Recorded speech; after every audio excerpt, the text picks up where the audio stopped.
Bay South means an additional €140 just tagged onto your rent because your landlord decided, which I see as something that is fundamentally wrong. It shows a huge lack of oversight on the behalf of the government for what it's like for renters, that they didn't see that this was going to be coming at the end of the rent freeze, and they didn't, add legislation to ensure that this doesn't happen. So we're going to be talking about that. We're going to be talking about it with my friend and maybe colleague, if I'm lucky enough, and if the campaign goes as well as I hope it does, Paul Murphy. And yeah, I don't know, Paul, do you want to? Sure. Do you want to pop up? I will. Be careful. The middle one is a little shaky, so maybe be careful there. Don't want to end up destroying public property. No. Not one of our precious benches. We have so few. We do. Okay, so Paul, do you wanna just kind of let us know what the situation is with the rent, Sure. the possible rent hike? I do. So I want to start with a quote from one of my favourite political figures. This guy called James Geoghegan. You might have heard of him. He's the Fine Gael by-election candidate. I think he's a former landlord, isn't he? And he issued a press statement 2 weeks ago.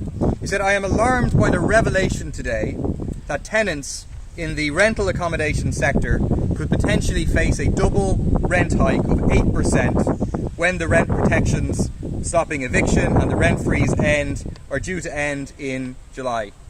So James Geoghegan, strangely, doesn't mention who is responsible for the 8% rent hike which is coming, because it's his government that is responsible. He also doesn't mention who is responsible for the revelation, which is apparently just like a God-given revelation, doesn't reveal the fact that, of course, it was people before profit that highlighted the reality of the double rent hikes that we're going to be facing tenants.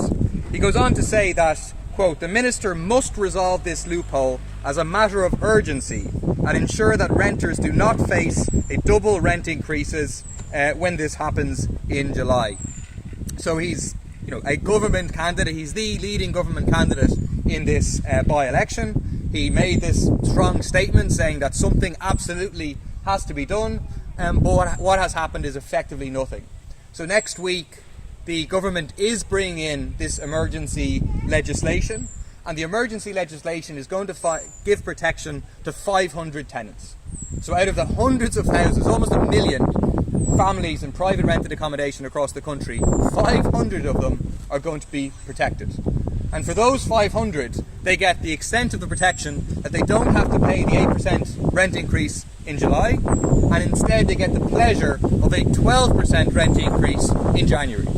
And for the rest of the 900,000 and odd private rented tenants, they can still face the 8% rent increase from July.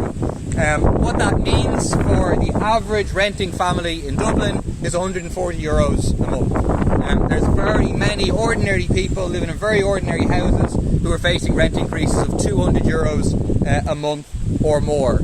And what is going to come hand in hand with these double rent hikes and triple rent hikes for some is going to be a tidal wave of evictions. We saw in the news this week about literally thousands of evictions coming down the line, and that's going to increase massively. Because when people get rent increase of €200 a month, just very many people, it's working class people, it's the lowest paid who've been hit hardest by the pandemic. They're most likely to have lost their jobs, and now they're facing rent increases of 140, 150, €200. Many simply won't be able to afford to pay it, and the government, the landlords will be able to evict them as a result of the decisions that the government is making.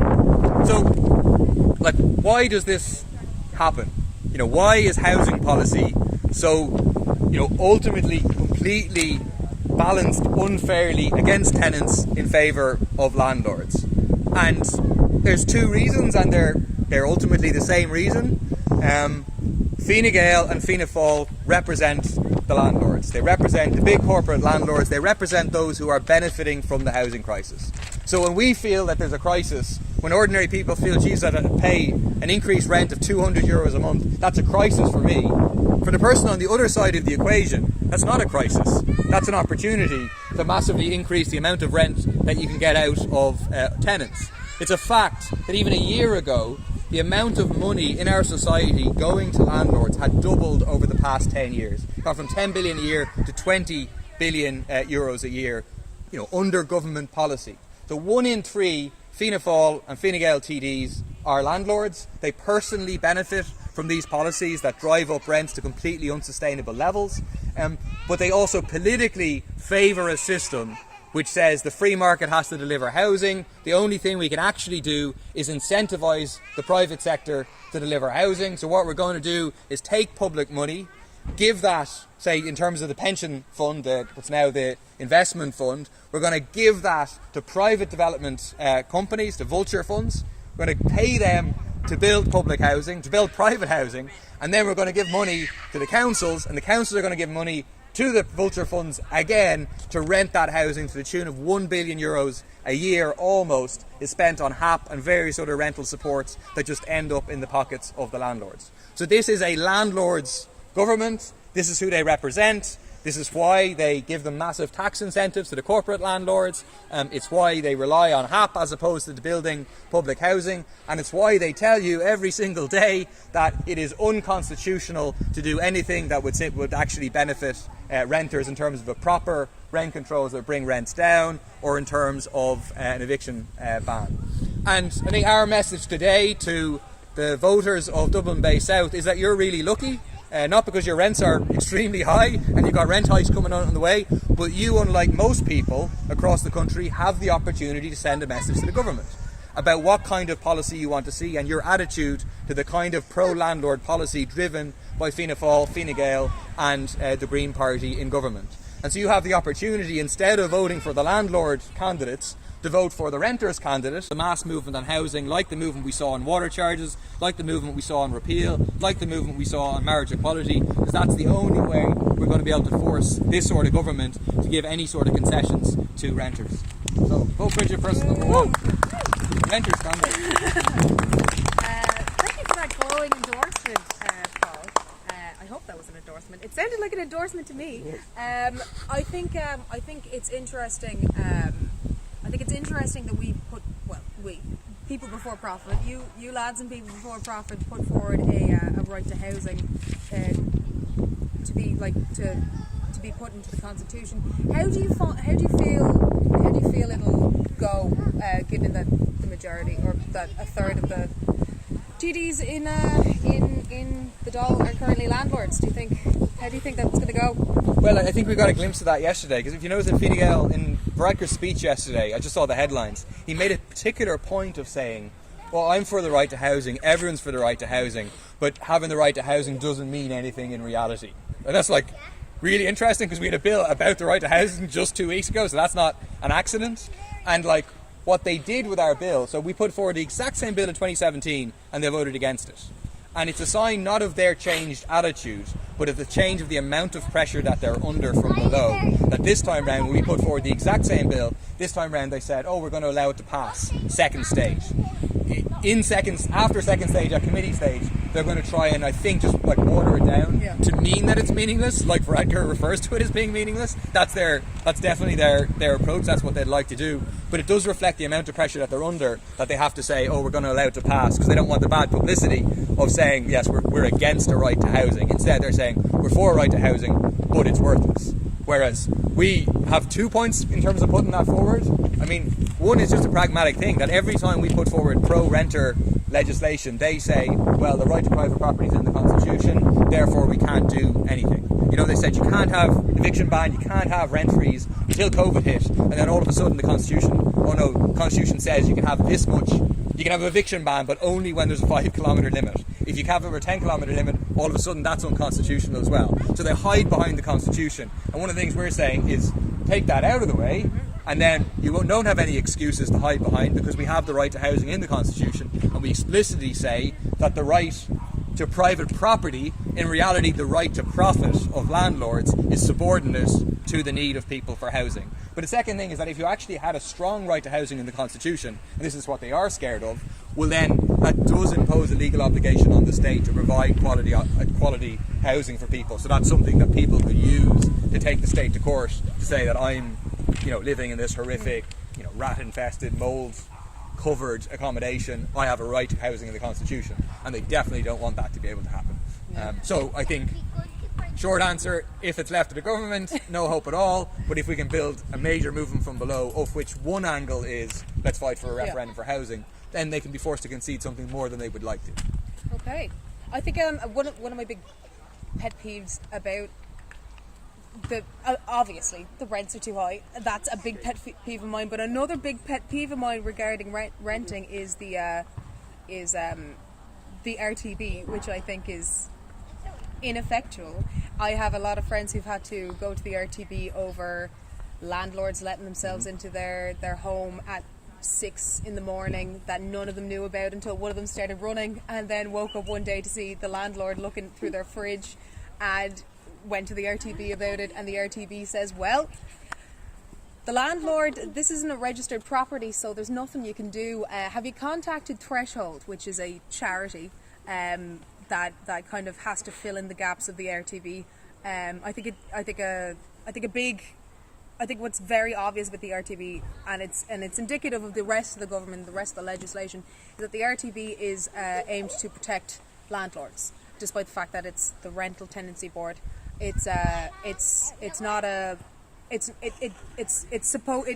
wears the mask of we're here to protect landlord, or we're here to protect tenants, when in reality, like, you take the mask off and it's just a landlord being like, haha, now I have, now you've got nothing, you can't, there's no way for you to kind of get any sort of what's the word, compensation, or like, there's no, when we're allowed to evict you, we're allowed to up your rent, and the RTB stands behind it. I wonder what are your thoughts on the RTB? Do we have a solution to fixing the RTB as opposed, that's not like contact threshold? What do you think about that kind of RTB? Yeah, so I think there's two things. One is the law itself, right? The law itself is weak. Like, Ireland has one of the worst laws in terms of tenants' rights in Europe, and so that means that, you're hoping for a positive interpretation of the law by the RTB. The RTB are working within the framework of law that is useless from the point of view of tenants. So one example of that is the government, again, under pressure, have said they're going to restrict the amount of deposit that the landlord can ask for in advance. So that's a positive reform. It's a very small reform that they're making, but it's a positive reform whereby they're saying now they can only ask for a month's in advance, as well as the first month's rent. But a huge problem, and something was passed by the Dáil on this 3 or 4 years ago, is the issue of deposit protection. So in most European countries, when you hand over your deposit, the landlord doesn't get to keep it or spend it, which is what happens in Ireland. And then at the end, you're dependent on the landlord giving you your deposit back. Like, 1 in 5 cases that go to the RTB are about people saying, your landlord at the end of it says, oh, there's a nail in the wall, I'm going to take $2,000 off you, because that's how much it's going to cost me to fill in the hole in the wall for the nail. So instead we need an independent body to hold the deposits, who would make an independent adjudication of yes, there's a hole in the wall, it'll cost $150, here's $1,998.50 back from your deposit.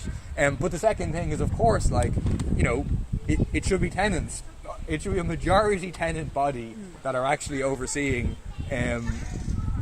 conflicts, adjudication, etc. between tenants and landlords, as opposed to, in reality, going through RTB is an absolute headache for people, and then at the end of it, it's obviously often doesn't result in any sort of satisfaction. And in all of these things, there's a massive power imbalance. The landlords, maybe they have loads of properties and they have a solicitor and they're able to they can deal with loads of complaints. But for a tenant to go through the hassle of putting in the documents and waiting the amount of time, I got an adjudication 2 months ago now. This woman has sewage coming up in her back garden, literally sewage all the time. And eventually I got an adjudication from the RTB to say that it's the landlord's fault and the landlord has to do something about it. It's his responsibility. It's a basic legal right that the landlord has to provide a home that is fit for a human habitation, which it's not. And then I'm oh, RTB, what happens next? Because you said that the landlord has to do it, the landlord hasn't done anything. I'm no, there's another stage to go where we can actually get the landlord to do something. So the tenant's living in a situation where you can't live. It's just kids in the back garden with sewage coming up, and the RTB is saying, oh no, you have to wait months and months. So yeah, it's no good. and then on top of that, like I don't know, with I believe it was either Frederick Street or Berkeley Street. One of a previous tenant had been kicked out of that gaff before the big famous evictions, and it was an illegal eviction in that case as well. And the RTB now in 2021 said that it was an illegal eviction and that they were evicted in 2019.